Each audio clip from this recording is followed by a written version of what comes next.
deepen us, God. Take us deeper we've ever been before. Take us further, God. God, we believe what you have said. You give us a word, and the word is an assignment. We will come into alignment with the assignment. We believe you, God. We believe what you have said, God. We will enter in by faith. We have obtained the promises of God by faith, God. Precious Holy Spirit of God, give you the thoughts of word, the scriptures, and then illustrate you'd have you share with the people the holy bonus and an anointing that would destroy yokes of bondage. And all the saints of God said? Amen. All the saints of God said? Amen. We're going to turn to 2 Chronicles chapter 30. Before I get to my message today, just we'll look at the camcorder. We'll say hello to Pakistan. We love Pakistan. We're praying for Pakistan. We thank God for each and every one of you in Pakistan. Come on, give Pakistan. We love the church in Pakistan. We pray for you, Pakistan. Amen. Okay, in 2 Chronicles chapter 30. Now, the reason I'm sharing this because I'm going to share a familiar text for those who have been in this church for a while, for a very familiar text. About 3 weeks ago, I preached a message, and God gave us revelation. Okay, in 2 Chronicles chapter 30, verse 17, for there were many in the congregation that were not sanctified. The word sanctified means consecrated, cleansed. They had not been purified. They had not yet been made holy. They had not yet been prepared. They were not yet dedicated. Now, what is happening here? This, when Hezekiah becomes king, this is a divided kingdom, the northern kingdom and the southern kingdom. Hezekiah is in the king of the southern kingdom, and what happens is, there's a whole bunch going on, so he sends an invitation to the northern kingdom when the Assyrian Empire was coming and begin to conquer from the north, working towards the south. Okay, so much of the north, many of the north have been taken captivity. They've been carried away in the new, barefoot and in the new. Okay, so they've been taken to captivity. So Hezekiah becomes king, and so then what he does, he begins to celebrate the Passover. So what he does, he sends messengers. Okay, so there's a move. Hezekiah is bringing a measure of revival within the southern kingdom. Now, what he wants, he loves the northern kingdom. So rather than being enemy, because the northern kingdom, the southern kingdom would fight. They'd go back and forth one another. They were not in unity. So Hezekiah then sends messengers, the forerunners to the northern kingdom, inviting this meeting the one team to come to the southern kingdom to celebrate the Passover. Now, those that were in the northern kingdom, because remember now, in the northern kingdom there was not one righteous king, not one. They were all. The only thing about the northern kingdom, how wicked were they? Horribly, horribly, horribly wicked, or horribly, horribly wicked, or horribly wicked. They're all wicked, to one degree or another. Okay. So Hezekiah's a righteous king, so he brings the people down, invites us, if you want to come, you can come for the Passover. Now what this scripture right here talking to is that there was a measure of victory in the southern kingdom. Those that come from the northern kingdom, because they've been vexed, polluted. Okay, so that's what this is talking about. So when people come from the northern kingdom, let's say someone may come in and they're not saved. Yes. Someone may come in the door, they're in the process of being saved. Yes. Someone may come in, they've been in a mainline denomination that doesn't believe in the gifts, or they don't believe in healing, they don't believe in deliverance, they're fill in the blank. Or they've been in what we call, what I say, a mildly spirit-filled church, and there's no real move of the Spirit. While it's communicated, but it's not really practiced. It's head knowledge. They know about the gift, but they're not operating. They believe in the gift, but they just don't have the faith to be operating. There's a difference there. Okay, so the big people come in the door. They've never seen deliverance. They've never seen it.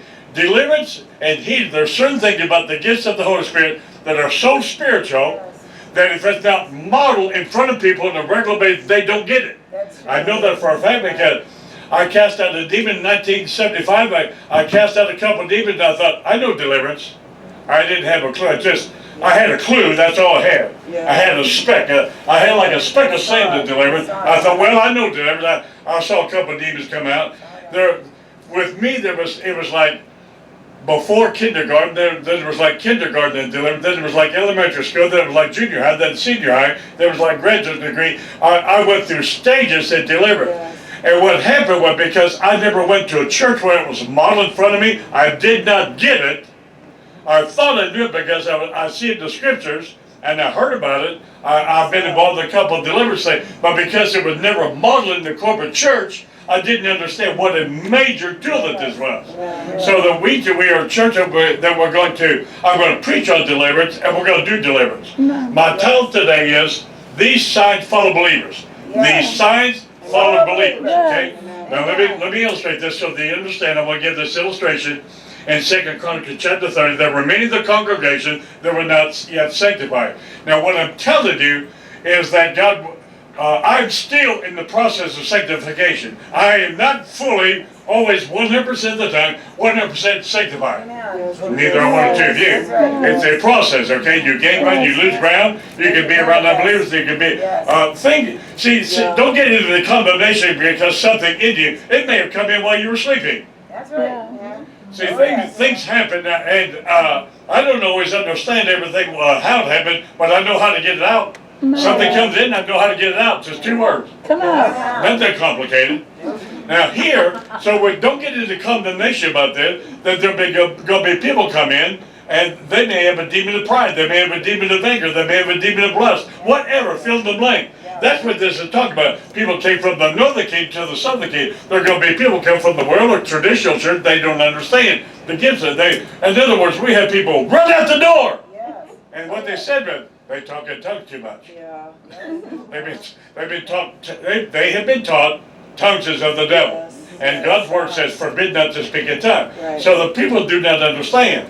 And so we have to, what happens, this has to be preached, the word has to be preached. Not people's opinion, not positive thinking, not motivational speaking, the word of God needs to be preached. Then it needs to be demonstrated right in front of God's people so that that's why we want the gifts of the Holy Spirit. We're going to talk in tongues, we're going to prophesy, we're going to cast out devils, we're going to heal the sick, we're going to give message into tongues, we're going to interpret message in tongues, there's going to be moving of the Spirit because it's in God's word. Whip, sissy, pansy, cotton candy gospel is not going to change America today. We need some strong meat truth. We got to get weed from milk. Okay?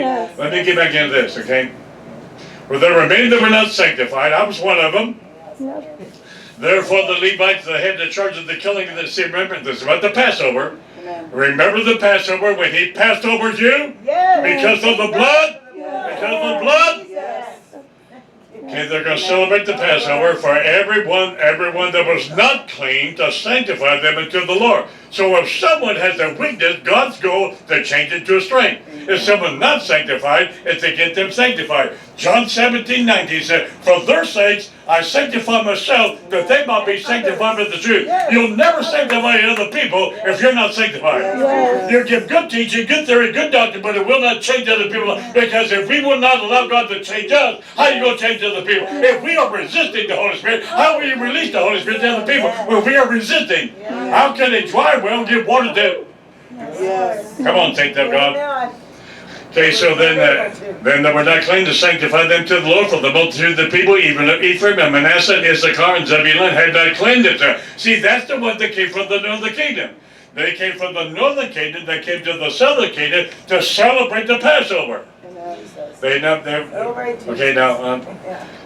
not cleansed themselves. They weren't cleansed. They were not yet pure. They were not yet holy. They were not yet innocent.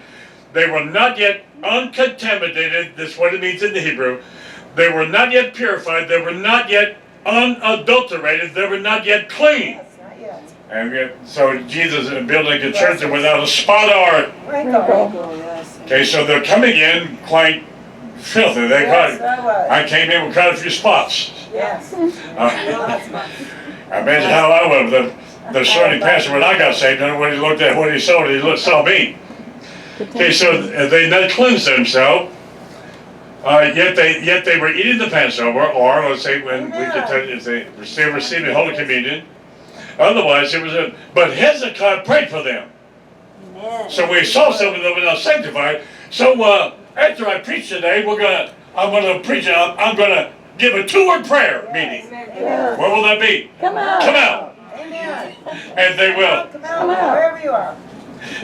Come on, saints of God, it's not that complicated. Now let me put it this way. Back in the 80s when I was a dead man, I pastored I had a title position. I can't really say I was a real pastor. I had a title position of a country church. And I would talk for about an hour and 50 minutes and say nothing. Oh boy. The only thing that happened, people would be so bored they went to sleep. Now more is accomplished when I say 2 words. Yes, come out. You think there was nothing eternal happened when I passed it up, when I had a title out there. There was nothing eternal happened. People get a 20-minute nap, pat me on the back, say, oh, I feel so much better. See that I was not yet sanctified. I was not yet uncontaminated. Come on, saints of God, I've not yet been cleansed. God will take you through this process, okay? And not where you are now and where you want to be in the future.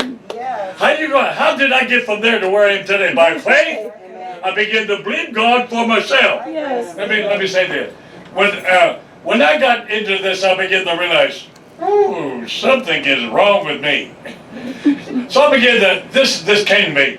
Okay, do I believe the pastor I got saved in? Do I believe this church I went to? Do I believe that minister? I believe this prophet? I believe this denomination? I believe this organization? And I became real confused.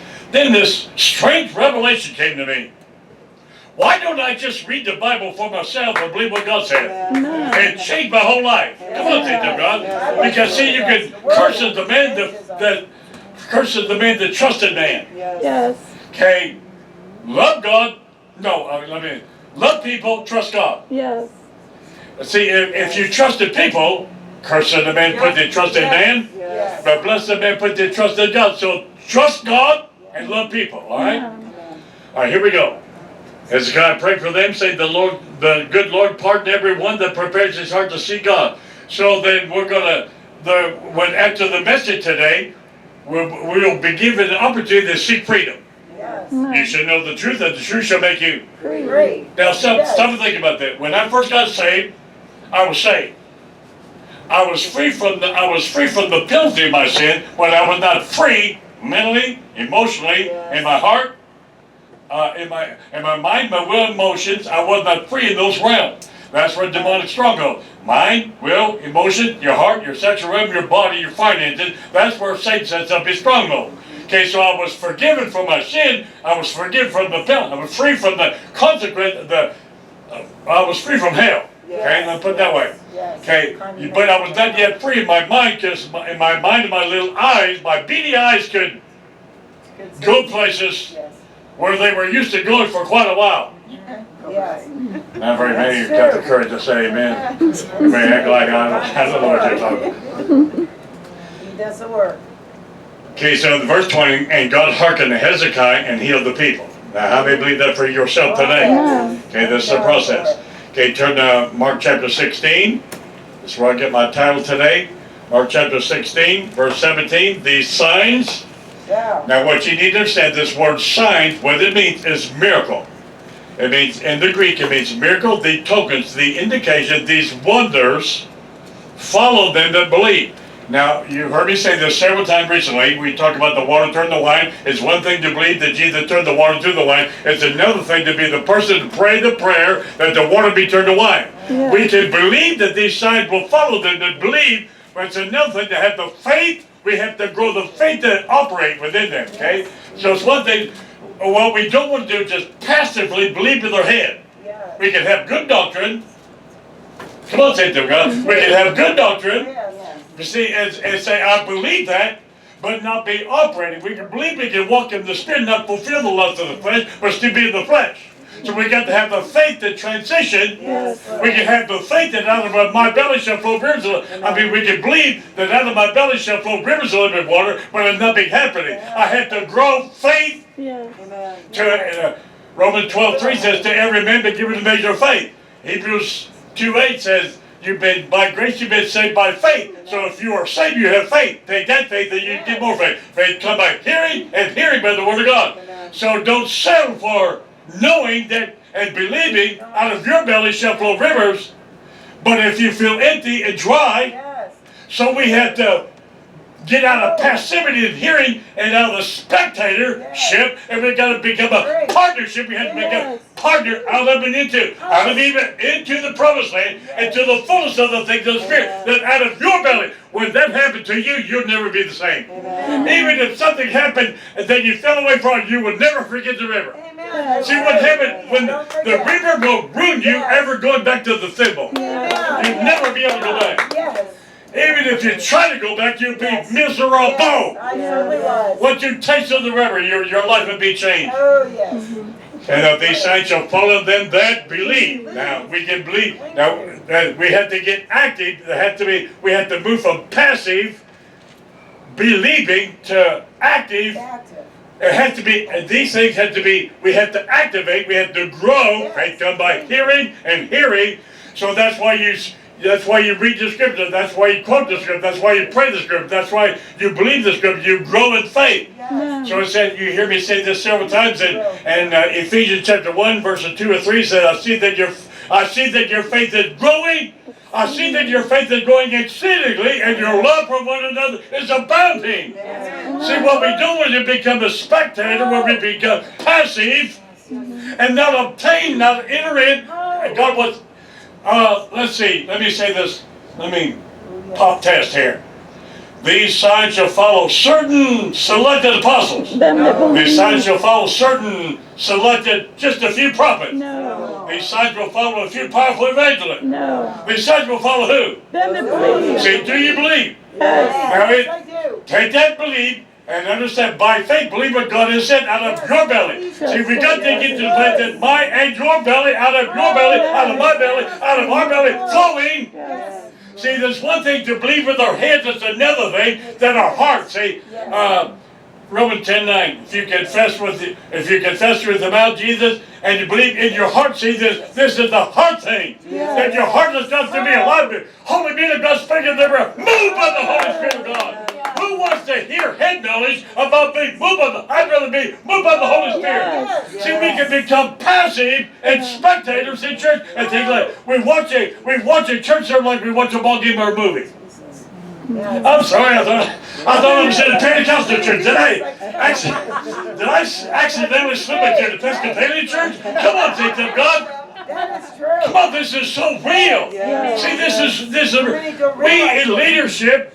This is not about coming to press you that we know the word, that we can preach, that we have an anointing. This is about getting you to God and God to you. When you get vertical, Moses brought forth the people to the foot of the mountain to be with God. You've been brought to the foot of the mountain to be with God. That you and God will have church. That you and not, we leadership should not make you spectators, but make you participators. That out of your belly. Not watch the Spirit flow out of water through life, but out of your belly. If we can get you to that place, you'll never fall away. Come on. Come on, things of God. It's got to happen. See, we can become passive. We can become lukewarm. Yes. And preach against lukewarmness. While being, come on, saints of God. Feel away from him. He spits it out. Be careful reading the word. Be careful reading the word on your knees and pleading, God, speak to me. Speak to me about me. Don't speak to me about such or so-and-so. Oh, yes. And the problem is not even that, a brother so-and-so. There was a comma, there was a pause in there. All right. These signs shall follow them that believe. Do you believe that? Okay? Yes. These miracles. Now, today, I promise you. See, many times when I start this, I'll say something like this. How many of you ever seen a miracle? And you know, some people raise their hand and a lot of people won't. Every time a demon's cast out, it's a miracle. So that we do corporate deliverance. Oh, that's for sure. Now, because of the pandemic, we won't do it in here, but we're going to do it in there. I got it all set up. All right? Yes, set up. Even the 30-gallon. They're the big ones. I think I got a clue who might need it. I know. Become clearer.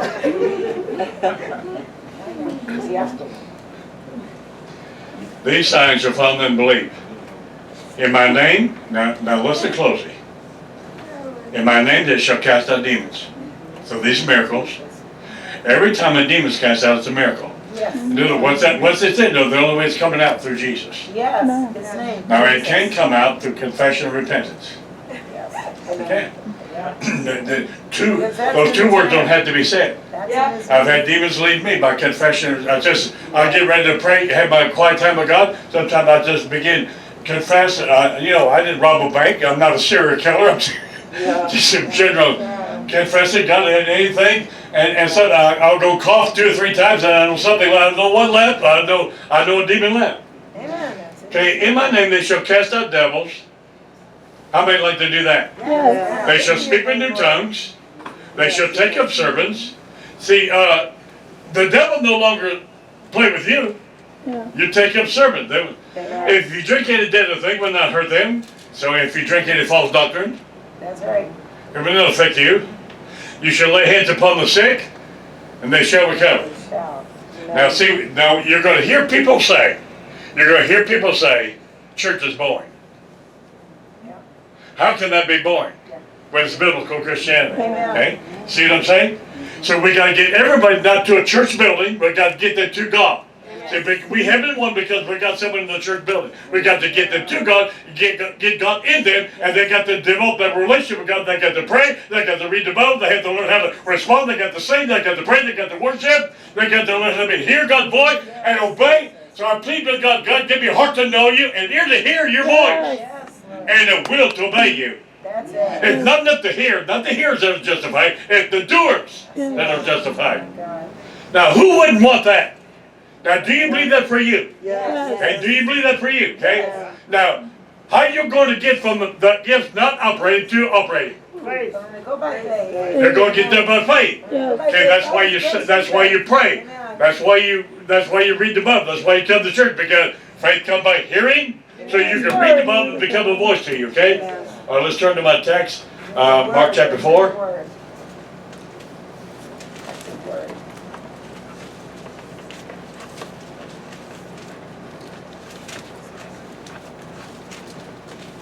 Friday night, I prayed for a few people deliverance that I'd never prayed deliverance for, and all of them were free enough to receive deliverance. Amen.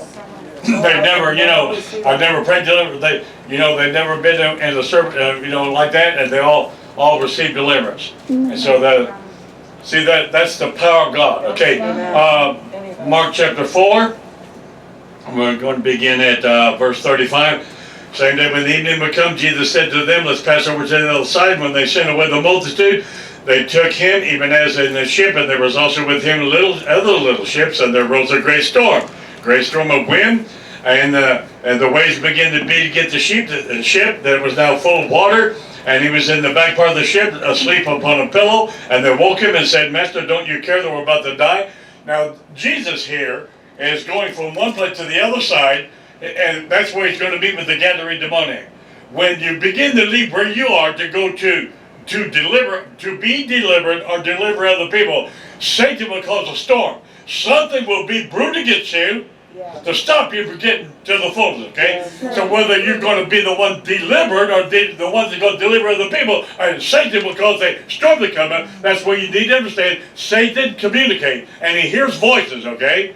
That's why when people come in, let's just say they've never been here before, and that person had demons with them, the demons will hear and discern that we know deliverance.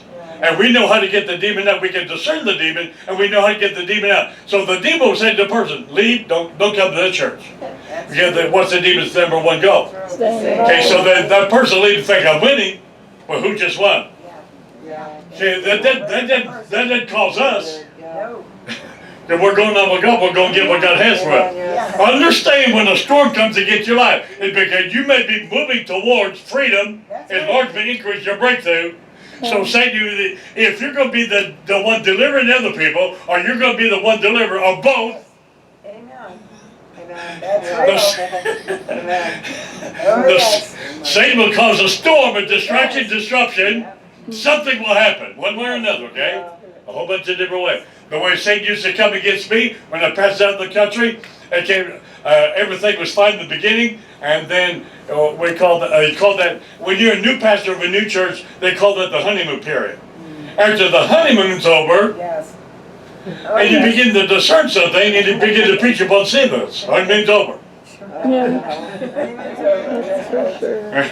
And warfare began. When I begin to discern trouble, then the devil took my sleep. I went from sleeping 6 hours a night to 5, to 4, to 3, to 2, to 1. Wow.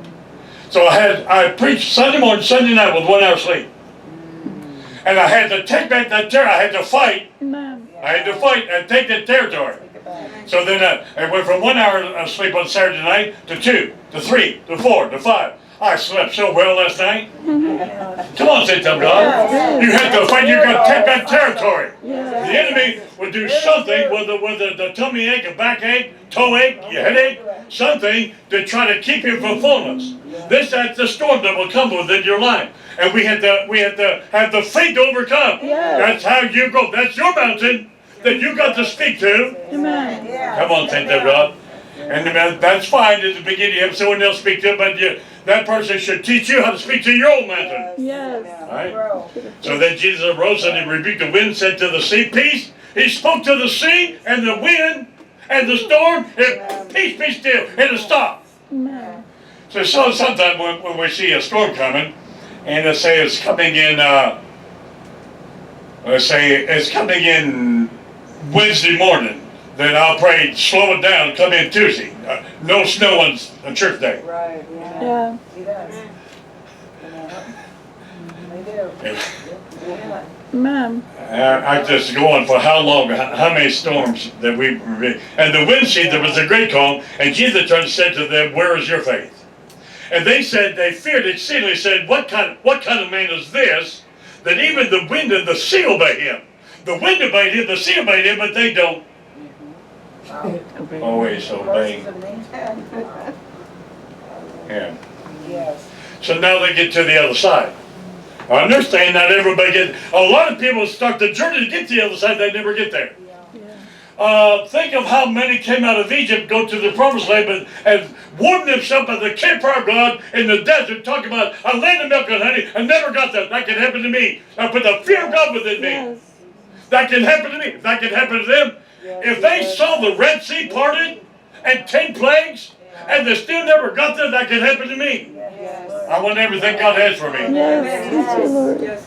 Not everybody get to the other side. Hear about the other side. Say, man, I'm going there, but never.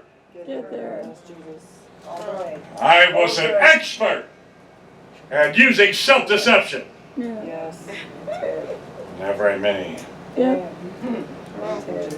As they went to the other side, chapter 5, verse 1 of Mark, to the country of the Gadarenes, and I'm not going to really go on and on with this a long time. Look right here, this man. As powerful and strong as God is. It did not take God weeks, months, years. It took God as strong as God is, as stubborn as self-willed, as independent spirit, proud as I was, so full of self I was, so demonized I was. It took God decades to get me to the place that cared more about people meeting with God than me performing. Yes. For real. So today, the purpose of this message is to get you to God, people that want to get delivered to get delivered today. Amen. Healing and deliverance will happen today. Yes. We're going to open up that door. We're going to take people in there. I got everything prepared. We're going to say 2 words. Come on. When they come on the ship, immediately the many mother made the tombs a man with an unclean spirit. That means impure, lewd, morally wrong. Basically, we're talking about sex devils. There's also unclean spirits have been known to cause insanity. Yes. It can manifest in different ways. Okay.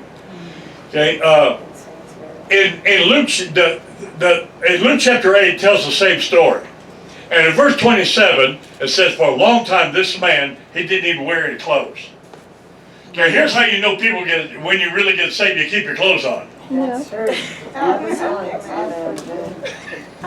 One of the signs of a heart.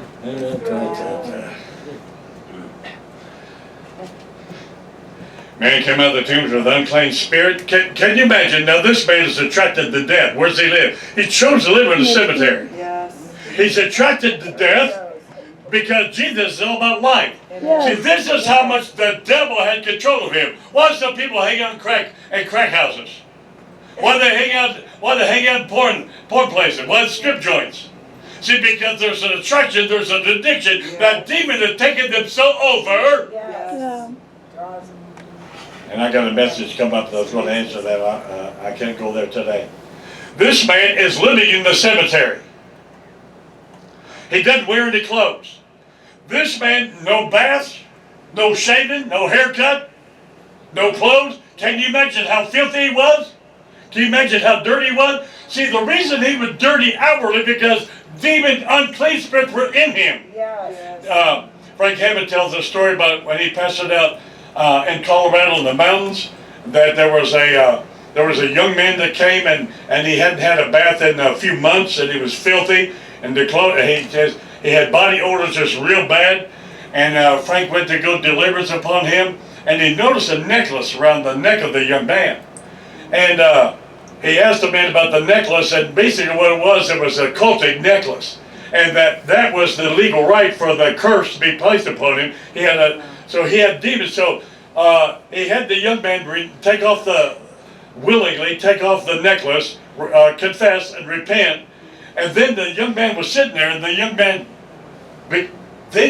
smelled himself. See, because he was in agreement with the unclean spirit, he could not smell himself. All of a sudden he realized, I'm filthy. That was a legal right. See, there's different things with it. The demons in us give, in other words, you can become partaker of that wrong nature or God's righteous nature, okay? Okay, so they became partaker of that nature. That's why some people, say Satan blinded the minds of the people. So that's why I say this over and over again, that when a child is conceived, the 9 months when the baby is in the mother's womb, and the first 5 or 6 years when it's out of the womb, that's the most important, because if the spirit of the world gets in there, Satan will blind the minds of the people that cannot comprehend the gospel of Jesus Christ. So there's that blocking. So Pastor Jen and I, she and I both really understand that back in our hippie days, we would wear strange looking little square sunglasses, and they were like yellow or red, they were different, green, light. I would wear this light yellow one, so everything I saw was light yellow. Because I was looking through. See, when people's minds are blinded, they're blinded, they cannot see. That's a demon. That has to be confessed, got to be repented, so that they cannot comprehend. They hear, but they don't comprehend. They see, but they don't see. They hear, but they don't hear. They can walk in the natural, but not walk in the spirit. Right. They do not understand your passion for God, because they have passion for the dark side. To different degrees, okay? Satan has blinded their minds, so it makes no comprehension. They don't understand that. It makes no sense to them. They add 1 plus 1 and can't come up with 2. See, because Satan has blinded their mind. Okay, so this man has an unclean spirit. Now, is that too big for God? No. Can God clean up something that's dirty? Yes. Now let's watch how he does that. Now, wait a minute. See, Jesus comes to this man, and this man has this insane devil. He wears no clothes. He's living in the cemetery. Does Jesus come up to him and say, do you have health at church? No. See, what they would do back in those days, they sent him to a psych ward and medicate him. They put him in a sane asylum. As a new believer, I remember being this pastor in the inner city, and I think he pastored in Oregon or somewhere way up in the Northwest. And he went to an insane asylum, and he got permission to minister to people that were insane. And they had like 5 people, I think, in a padded room. They gave him this padded room. And he went in there, they put the chairs in the circle. And here's how he began this message. Jesus loves me, this I know. He had such patience, within a few months, all of them were dismissed. No. All of them were dismissed. See, when they begin to understand how many people in insane asylums and mental wards are demonized, wiped out. Now let's watch how Jesus deals with this, with all these problems, and I'll name them as we go along, and then I'll give you the list at the end. This man has an unclean spirit who had a dwelling among the two. This man is living in the cemetery. I don't know about you, when I was young, I was scared. I didn't go to the cemetery at nighttime. This man lived there. Come on, saints of God. He lived among the tombs of the cemetery because the wages of sin is. He was attracted, his nature was attracted to death and darkness. See, when there's what fellowship does light have with darkness? The answer is none, okay? So this man is attracted to the darkness. He wants to hang around the dead. Well, you want to be around the living. Amen. Not natural living, but The living. spiritual living. Yes. Okay? He lived among the tomb, and no man could bind him. Now, you have to understand this. There's a demon called supernatural strength. No man could bind him. They tried to bind him. They tried to put fetters upon his feet. They put chains upon his arm, and he broke them. Yes. He broke them. They could not even bind him. They probably came to take him to some kind of place. Yes. And they couldn't take him because he would break the fetters and he would break the chains they put upon his hands and arms. Now, so we're talking about a man, filthy, long hair, bearded, dirty, no clothes, living in the cemetery. Insane, whacked out, supernatural strength. So they just left him alone. They tried to bind him. Right. No man could tame him, unteachable. Yes. You ever try to teach someone who was unteachable? How would that go over? You got a cat.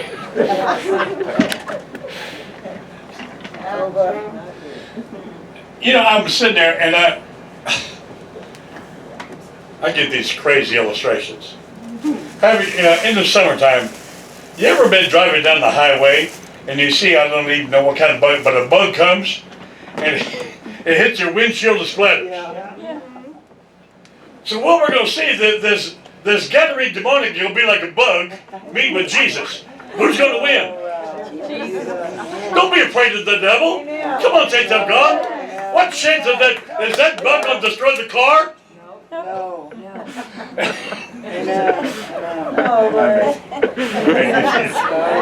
Come on, saints of God. Don't be afraid of the devil. Yes. This man, see, in the natural, no man could tame him, but watch what happened with Jesus. What they prophesy today, in the name of Jesus, come on, saints of God, in the name that's above every other name. Even above Satan, above the devil, above sickness, above disease, above infirmity. We got to have faith in that name, faith in his name. That's how this man was made whole. What? See, this man had no more chance than a bug against an automobile. Yes. Well, we put it another way, a bug against an 18-wheeler. Yeah. Haven't you been driving down the road, you see this bug coming, and nothing you can do is splat? That's what's going to happen here. There will be a collision. Yes. And who's going to win? The devil and the Gadarene demonic, or Jesus? Jesus. Who's going to win when the devil comes against you? You or the devil? We are. Because you have faith in the name. It's not about who we are, it's about who he is in us and in his name. We will not be ashamed of the name, but faith in his name. That's how this man was made whole. It's not about me, not about you. It's about him who's in you. Christ in you, the hope of glory. Shekatamasia. Out of weakness they were made strong. Yes. Faith come by hearing and hear. I devil don't dare you to challenge yourself to grow in faith. Yes, Lord. Okay, they tried to bind him, and even they couldn't bind him, not even with chains, because he had often been bound with fetters, that means shackles for the feet. So they would come and they would put shackles. Men would come, and men would try to bind him, but they could not. They'd get the chains upon the feet, it would just break them. Yes. If you ever, I don't want to put fear in people, but if you ever come in contact with someone with a demon of supernatural strength, Yeah. well, you hear a pastor said, pray with your eyes open. Yes, seriously. Don't close your eyes, you're afraid to. We might be soccer strength. Now, and we're talking about someone with big demons here. Their demons have different power from 1 to 10, with 10 being the most powerful, okay? And when you get in those upper level ones, the occulting devils, you may run into some of the supernatural strength, and you may see some things thrown around. Yes. That's right. I don't have to be afraid of. I will say this. Several years ago, there was a mommy and daddy had gone through a divorce, and the tiny little boy was living with a mama who was whacked out, weighing drugs and all kind of things going on, like a crack. Their house was like a crack house. The boy was, the little boy, little boy was very demonized. We had this wooden chair, old wooden chair, and old furniture was made with strong wood, not wimp sissy pansy stuff. I mean, this chair was heavy, this chair was strong. So the daddy asked me to deliver some to the little boy. So the little boy's like, so I go in this room with this little boy, and this little boy picks up this chair with one hand. Yes. Just lifts it up and began to come at me, and the daddy was, Oh, wow. the daddy was listening at the door and just broke in and said, okay, I want to take the boy home. Oh, wow. He picked up this chair, You did. an itty bitty little boy just picks up this chair with one hand and look at him and what are you gonna do now? Yeah. He comes to me like this. It's like See, that's he's just mind. Yes. But see, before I could even get the words out of the mouth, the daddy was listening through the door. Okay. Okay, so you have to understand, no man could bind him. See, in the natural, no, not even with chains, but you could bind him with the name of Jesus. Yes. Okay, that's what you need to understand. There's a difference between the Yes. natural and the spiritual. Because he had often been bound with fetters, shackles for the feet, and chains, that means manacles. And the chains had been plucked asunder by him. They got the chains on him, and he broke them. So basically, to entertain the demons, to entertain themselves, would just let them chain him, they would break it right in front of him. Yeah, Come on, saints. yes, Amen? yeah. Plucked asunder by him, and the fetters were broken in pieces, neither could any man tame him. The word tame then, no man could make him manageable. No man could harness him, control him, domesticate him, docile him. No man could make him submissive. And always, remember this now, always night and day he was in the mountains and in the tombs crying, cutting himself with stones. I'm just going to read for you 1 Kings 18 verse 28 where Elijah is going to call down the fire, and the false prophets that they cried aloud, they cut themselves in the manner of knives and lancets, and blood gushed out upon them. Satan demands blood sacrifice. Yeah. Okay, so here there's self-hatred, self-rejection, self-destructive behavior, cutting. That's what Satan does to people. So people will leave Jesus to follow the devil, thinking, I'm winning. So what does the devil do to them? Get them self-hatred, self-destructive behavior, cutting themselves. How many people we know in today's society cutting themselves? Yeah. They call it cutting. Yes, yeah, You see that? See, that's in the Bible. Cutting is in the Bible. yes. That's what this meant, cutting himself with stones. But when he saw Jesus afar off, he ran and worshiped him. Now you're going to see double-mindedness here. You're going to see the man, and then you're going to see the demons of the man. And he cried with a loud voice, said, here's the demons, what do I have to do with you, Jesus, you Son of the Most High God? Now the demons recognize who he is. The scribes, the Pharisees, and hypocrites, the theologians didn't. What do I have to do with you, Jesus, thou Son of the Most High God? I adjure thee by God, do not torment me. Satan knows who has authority over him. Yeah. The demons here are bargaining with Jesus. The demons are bargaining. You get into a deliverance session with someone and the demons start talking. And if you listen, then you may be there for 4 hours. Yes. Very Or true. longer. Because what's the demon's number one goal? Stay Stay in the body. So as long as they're talking to you, you're listening, Yeah. you're not saying 2 words. Right. So you can stop the conversation with Yes. 2 words. Yeah. Stop it. Yeah, So they begin to bargain. Shut up. so we don't get deliverance. Come on, saints of God. Yep. Ran out of time. Oh, Lord. What do I have to do with thee, Jesus, you Son of the Most High God? I adjure thee by God. What Satan's saying there, make an oath, swear by God that you would not torment me. The demons know, see, and what that means is, Jesus, don't afflict me, don't vex me, don't torture me. Because where's Satan's destiny? Oh, Hell. No. Okay? I adjure thee, swear, make a vow that you won't torment, that you will not, don't cause me any pain. I'll cause everything and everyone pain, but don't cause me any. Right, yes. Yeah. That's how those demons Yes. What a liar. are. Yes. Right. That's who they are.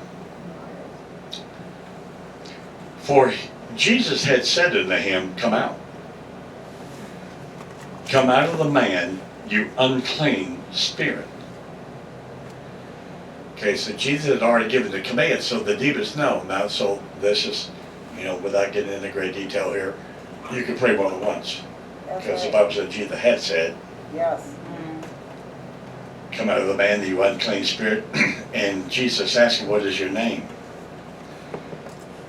And he answered saying, my name, my singular name is Legion, for we, plural, or many. The Oh, man. The my is the ruling spirit. My name, the ruling demon here is Legion. Yeah. Okay, so when Jesus, it's not that Jesus didn't know his name, Jesus was getting him to confess his name, because when you got the name, you got authority. So when he gets the demon to tell the name, Jesus knew the name, but when he confessed the name, it gives him additional authority. Amen. It's like having a crowd of people out there, and you could, if you just scream, holler to the crowd of people, but you only want to talk to one person. So the person's name is George. You go, George. Right. Yeah. So who are you going to reach? George. Yes. Who will respond? George. All Yes. the Georges. My singular name is Legion, for we. Yes. You're going to see, you got 2,000. 2,000 demons in this man. Okay. For we, my name, singular, is Legion, for we are many. And he besought him much that he would not send them away to the out of the country. Now, look right here. This is very important, and I'm not going to fully develop this because I don't want to take the time. Because once you had time to get ministered to, so you can take back territory in your mind, your will, your emotions, your heart, your body, your sexual realm, your finances. For real. The demon here is debating and pleading with Jesus, don't take me out of the territory. Don't cast me out of the country. Yes. The demons are not debating, I don't leave the man, Right. because they want the territory. Right. Yeah. Because the demons are affected the territory, say, that area, that city, that county, that area. So the demons are saying, let me read it so I'll get this right, okay? So the demons are saying, do not send us away out of the country. These are territorial spirits. Yeah. The demons wanted to keep the territory more than stay in the man. Yeah. Like the family. Wow. Now there was in the mountains a great herd of swine feeding, and the devils prayed. The devils besought Jesus, Oh, yes. send us into the swine, that we may enter into him. And forthwith Jesus gave them leave. And the unclean spirits went out and entered into the swine, and the herd ran violently down to a steep place into the sea, and there were about 2,000. There were about 2,000. So how many demons did the man have? Up to 1,000. 2000. Okay, so can you and I have more than one? Oh, yes. Yes. Verse 14, and they that fed the swine fled, and told it in the city and in the country. And they that heard what happened went out to sea. All right, let me, you may want to turn to Mark chapter 1. I want just.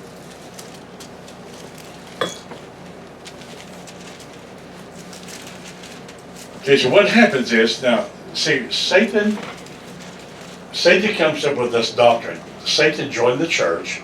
He joined the hierarchy of denominations, organizations, and churches, and ministers and ministries, and introduced something the Bible calls doctrine of the demons. The doctrine of demons would be there's no more signs, wonders, miracles, healings, deliverance, talking in tongues, and gifts of the Holy Spirit. And if it happens, that's the devil. Can you Right. imagine the devil saying, healing the sick in Jesus' name is the devil? Yes. And highly educated Americans believing it. Yeah. It's one thing for the devil to lie, it's another thing, how can you believe Right. when the scriptures say, forbid not to speak in tongues? So people believe speaking in tongues of the devil. So because Satan can't understand. A man who prayeth in an unknown tongue edifies, causes an increase within himself. So he's drawing water from that well. So whether the water being still, you begin to stir up to get the God within you. So when you've been in the presence of the devil, say, I don't want you praying in language I can't understand. Then I can't defeat you, I don't know what you're praying. That's right. So he comes up with a lie. Oh, yes. Tongues is of the devil. See, that's what he's saying. But we don't believe what the devil says, okay? Now, so that you understand here, in this, what is happening is that with all these miracles happening, when Jesus does this, it says, when the people that kept the swine, when they went to the city, went to the country, and told people, here's what happened. We saw demons cast out of this crazy guy. Yeah. So they told it to the city, they told it to the country. So what happens is all these people begin to come. See, that's what Satan understands when the supernatural begins to Yes. operate. Amen. So nowadays, try that. Now, I'm going to share a couple scriptures with you and begin to tell people demons are being cast out, the sick are being healed, the gifts of the Spirit are in operation. And listen to the response. Because many people will say, that's the devil. Yeah. You must be going to a cult. Yes. Your pastor must be a cult leader. Right. Listen to what they say. See, they quote the scripture to them. Don't debate, don't argue with the Right, people. yeah. You don't have to fight with the people.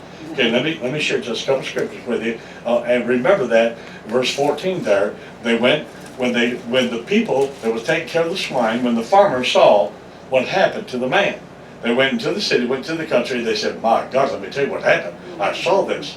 Now people begin to come. Back in those days they would come. Many people in America run from, not run to. Yeah. They're still running. Yes. Running away.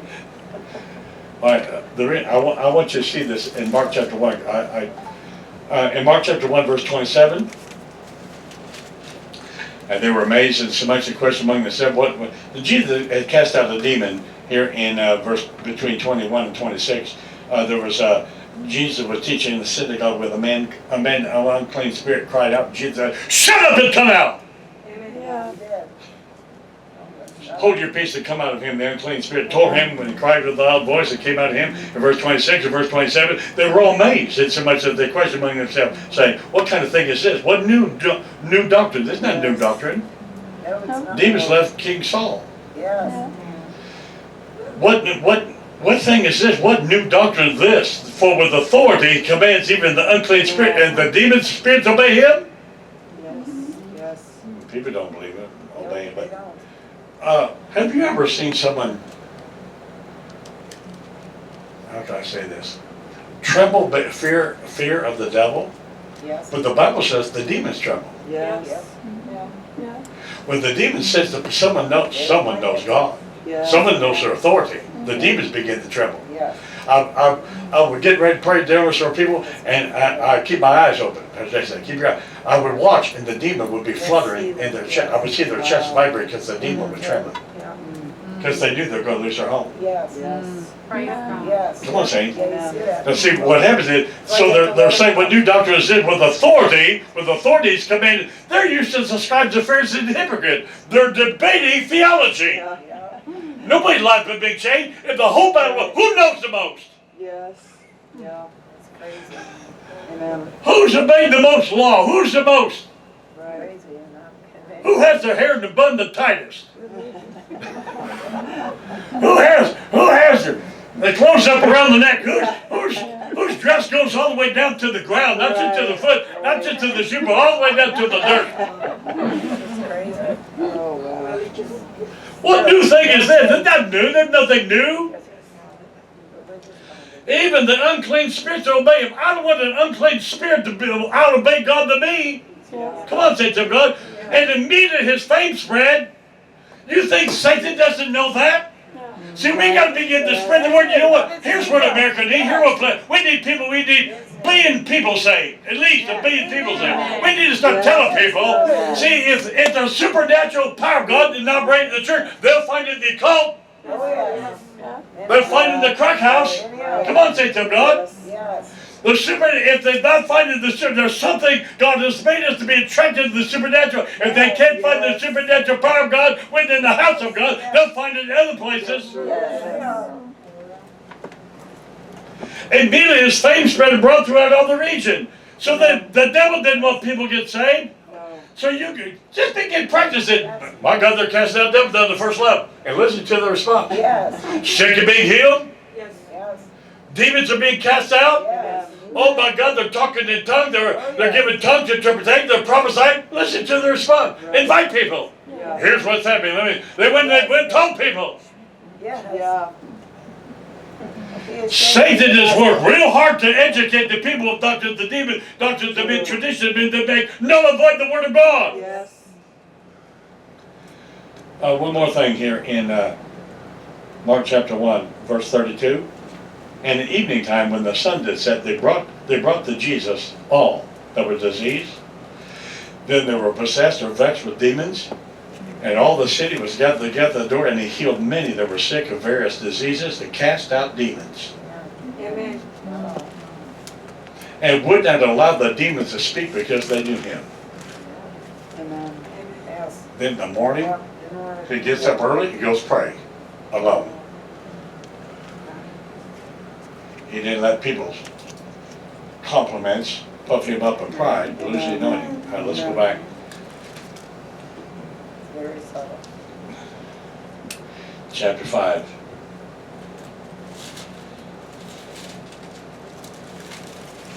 Okay, verse 15, verse 14 was that they went to the city, to the country, and they went out to see what was being done. And they come to Jesus. Well, first of all, let me back up. I want to say one more thing. Here is one way the kingdom of God can grow spiritually, numerically. Supernatural power of God. Sick being healed, demons being cast out, the gifts of the Holy Spirit. So just begin to tell people. And listen to the response. Remember there's that scripture, Jesus could do no mighty work there because of their... The only people that allowed Jesus to minister to them, then there were it says a few people that were sick. Yes. Well, I'd rather get rid of this migraine headache than... Yeah. I don't want to die of cancer, so I'll humble myself and... Yeah. It could do no mighty work there because of their...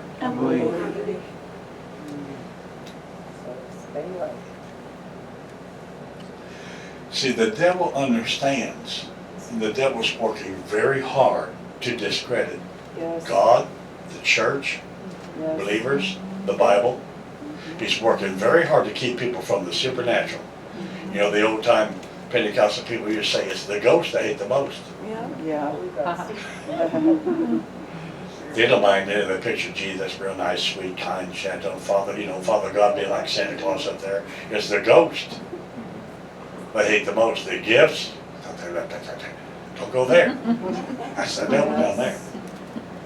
All right, gotta come in for landing. They come to Jesus, verse 15. They come to Jesus. Now this is real important. They come to Jesus and to see him who was, past tense, possessed with the devil. Can you imagine? Well, oh boy,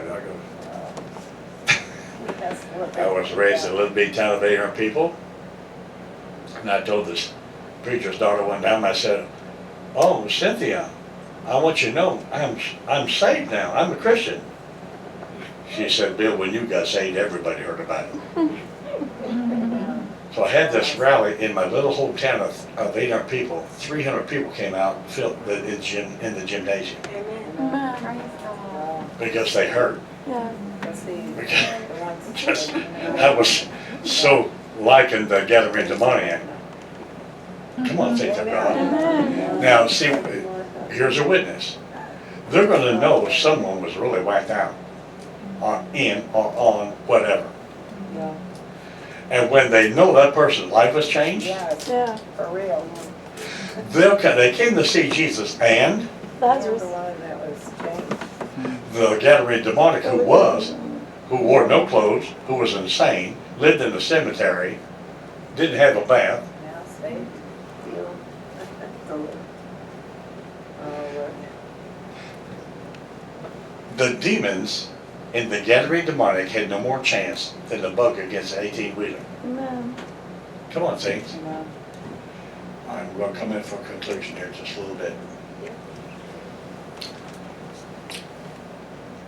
So verse 15, they came to see Jesus, and him that was, past tense, possessed with the devil, and had the legion. Now, look at this man's condition now. He's now sitting. Amen. He's got clothes on. Yes. Change. Amen. Yeah. And in his right mind. He wasn't insane. He was crazy. That's good. Amen. Thank God. Oh, Lord. Now, I mean. one of the most shocking things is the very next thing that they say, Yes. and the people now the people are afraid. Yeah.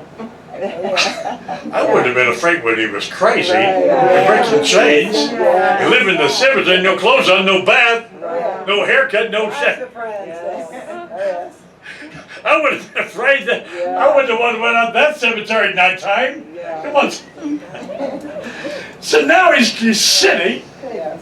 he clothed in his right mind, and they're afraid. Yes. They don't want anything to. See, because their demons are talking to them. Yes. Yeah. Don't go to that church. I don't mind going to a dead meaningless ritual where they won't deal with their stuff, so I know they won't deal with me about my stuff, so we can all play this little religious game Right. and claim we're going to heaven while we're on the way to hell. Yeah. They want to party. Yes. Oh, goodness. And they were afraid, which means they were alarmed, they were fearful, they were frightened, they were in awe. They that saw it told them how it befell to him that he that was, past tense, possessed with the devil, and also concerning the swine. So what happened was they told him about Jesus. So look right here, this man. Yes. So did they say to Jesus, "Oh my God, we're all going to chip in. We're going to build you a church building. We want you to pass. Would you build a church in our city? No. Go away. Would you minister to us? No. We'll give you a rent-free building. We'll pay you a big salary. Stay in our area. If you can do something like that, we'll build a church building for you. We'll pay rent. We'll find a building. We'll pay rent. We'll give you a big salary." Is that what they did? No. What did they do? They wanted him to leave. Because it's their They don't want sins. to leave. They asked Jesus, "Please, Yes. please leave our area." That's why some people don't want to hang with you. Right. Yeah. Yeah. Oh, Oh, yes. Because what fellowship does light have with? Darkness. The answer is None. There's no fellowship there.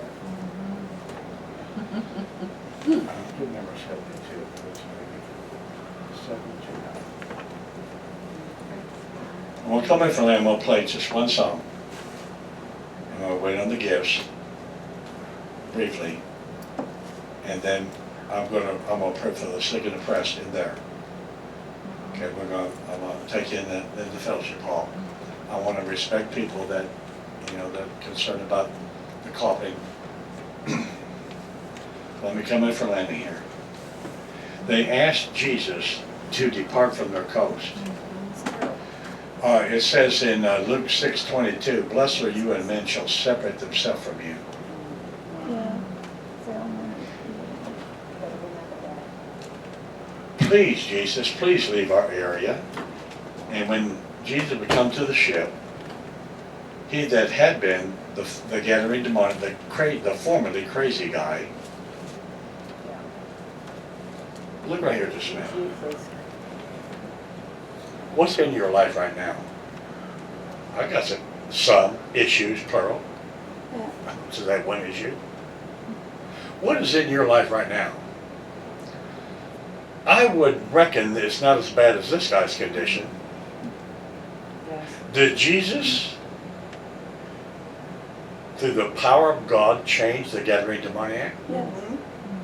So can God change you? Yes. The question really is not can God change us? Do we want to be changed? Yes. Amen. Or have we come in love with darkness? No. Has the spirit of the world come in and blinded our minds that we cannot comprehend? I'm just going to play one song. Stay with. I'm not ready yet, but I'm going to play one song. I'm going to wait briefly upon the Holy Spirit. Give a brief altar call, but my big altar call is going to be, we're going to go for those who want healing, deliverance.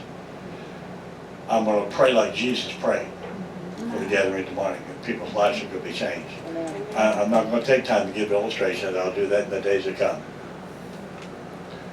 Okay, they asked Jesus to depart. Jesus goes to the ship, and the gathering demoniac says, the man that had been possessed with the devil asked Jesus, can I go with you? Religious people didn't want to go. But the man who had been delivered, Jesus, can I go with you? Jesus said no, because I want you to take the territory that the demons were formerly ruling. Amen. So I've called you to minister in this territory where the demons were formerly operating through the gathering demoniac. Go home to your friends and tell them what great things, how God has done for thee and has had compassion upon thee. And he departed and began to publish in Decapolis what great things Jesus had done to him. And men, come on, saints of God, territory restored. Now let me say this in closing. Let me just give a little bit of review here of this man's condition. This man, when Jesus comes to him, is living with the dead. There's a preoccupation with death. Yes. You'll see people, they're dressed all in black and they got pictures of skeletons and skulls and all kind of death and boasting about death. They're demonized. There's attraction. You see a lot of people on different websites and social media. They're attracted to death. This man was unclean, dirty, filthy, body odor. This man was immoral, perverted. This man didn't, Luke chapter 8 says he didn't even wear any clothes. Imagine going to a cemetery in nighttime, and here's this guy with no clothes, whacked out hair, looked like a cherry bomb went off in his hair, and shaved the ears, no clothes, dirty, dirt all over him. Imagine where he slept. He was insane. He had supernatural demonic strength. He had withdrawn antisocial behavior. This man had schizophrenia, major schizophrenia. This man had not one demon, not 5, not 10. This man had 2,000 demons. This man was self-abusive, self-destructive. How would you and I respond if someone brought that person in?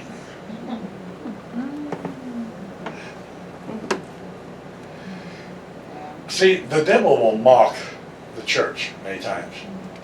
It just brings someone in with a spirit of epilepsy because of seizure Yep. to disrupt the church service. So people call 911 rather than saying, come out. Yeah. Amen. How did Jesus deal with that in the Bible? He said, come on. See, when the church began to deal with problems like Jesus did, that was the medical field. So the demon was just to call someone have a seizure. Yep. What are you going to do now? That demon come at me, the itty bitty tiny little boy picks up with one hand, picks up this heavy, we're not just talking about little piece of, we're talking about, he picks it up with one hand and starts coming at me, and the eyes were saying, what are you going to do now?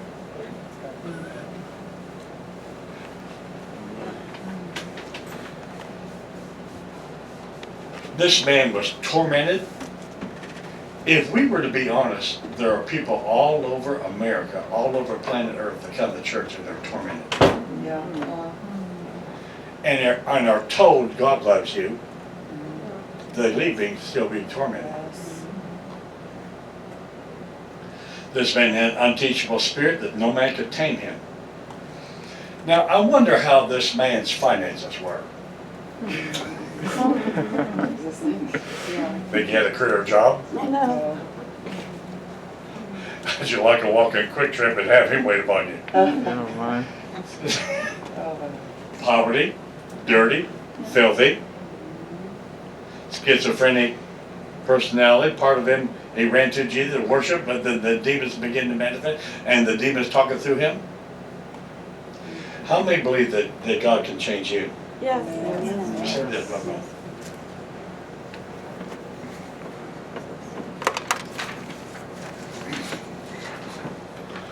By the way, with the camera, they zeroed in on this the other night, and you could read it over the over the social media. Oh, good. No.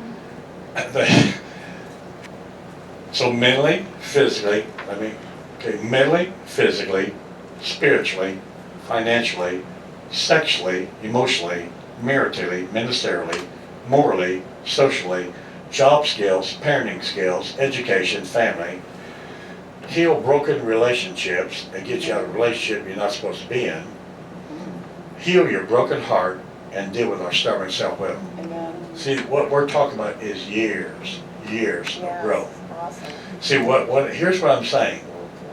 Don't think a Christian is someone that just comes to church every now and then and hears what they could have and never get it. A real Christian gets what God has for them. Yeah. We're going to close right there. Thank God.